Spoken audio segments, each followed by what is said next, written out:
കേരളത്തിന്റെ മുൻ മുഖ്യമന്ത്രിയും കമ്മ്യൂണിസ്റ്റ് നേതാവുമായിരുന്ന ഇ.കെ. നായനാർ ദിനത്തിൽ അനുസ്മരണ സമ്മേളനം സംഘടിപ്പിച്ചു. കല്യാശ്ശേരിയിൽ സംഘടിപ്പിച്ച അനുസ്മരണ സമ്മേളനം സിപിഐഎം പോളിറ്റ് ബ്യൂറോ അംഗം പിണറായി വിജയൻ ഉദ്ഘാടനം ചെയ്തു. ആയിരക്കണക്കിന് ആളുകളാണ് ഇറാനിൽ കൊല ചെയ്യപ്പെട്ടിട്ടുള്ളത്. കയ്യൂക്കുള്ളവൻ കാര്യക്കാരൻ എന്ന വന്യമൃഗരീതി ലോകത്ത് നടപ്പാക്കാനാണ് അമേരിക്കൻ സാമ്രാജ്യത്വം ശ്രമിക്കുന്നത് എന്ന് ഉദ്ഘാടനം നിർവഹിച്ചുകൊണ്ട് പിണറായി വിജയൻ പറഞ്ഞു. മുൻ മുഖ്യമന്ത്രിയും സിപിഐഎം പോളിറ്റ് ബ്യൂറോ അംഗവുമായിരുന്ന ഇ.കെ. നായനാരുടെ 22ാം ചരമവാർഷിക ദിനം ചൊവ്വാഴ്ച ആചരിച്ചു. പാർട്ടി ഓഫീസുകൾ അലങ്കരിച്ചും പ്രഭാതഭേരിയോടെ പതാക ഉയർത്തിയും അനുസ്മരണ പരിപാടികൾ സംഘടിപ്പിച്ചാണ് ദിനാചരണം നടന്നത്.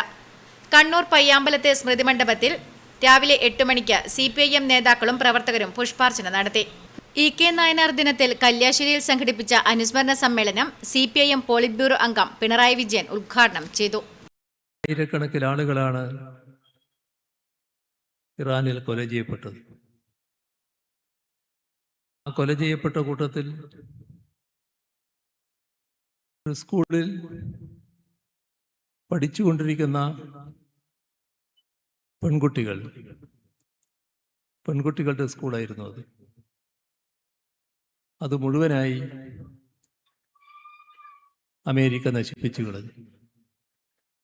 ആ കുഞ്ഞുങ്ങളെ ഭീകരമായി കൊലപ്പെടുത്തി. അനേകായിരങ്ങളാണ് അവിടെ മാരകമായ പരിക്ക് പറ്റിക്കിടക്കുന്നത്. കനത്ത നാശനഷ്ടം ഇറാൻ ഏൽപ്പിച്ചിരിക്കുന്നു. എന്താണ് ഇതിനൊക്കെ അടിസ്ഥാനം?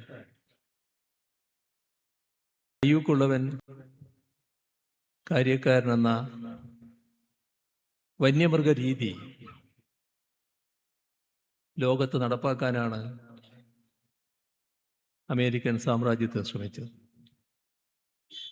ഈ കാര്യത്തിൽ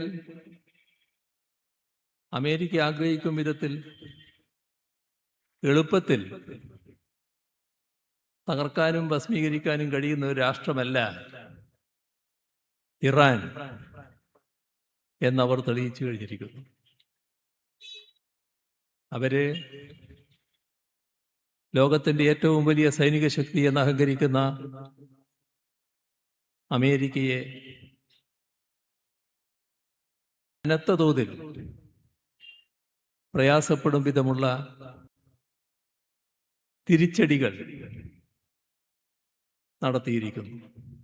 ആയിരക്കണക്കിന് ആളുകളാണ് ഇറാനിൽ കൊല ചെയ്യപ്പെട്ടിട്ടുള്ളത്. കനത്ത നാശനഷ്ടങ്ങളാണ് അവിടെ ഉണ്ടായിട്ടുള്ളത്.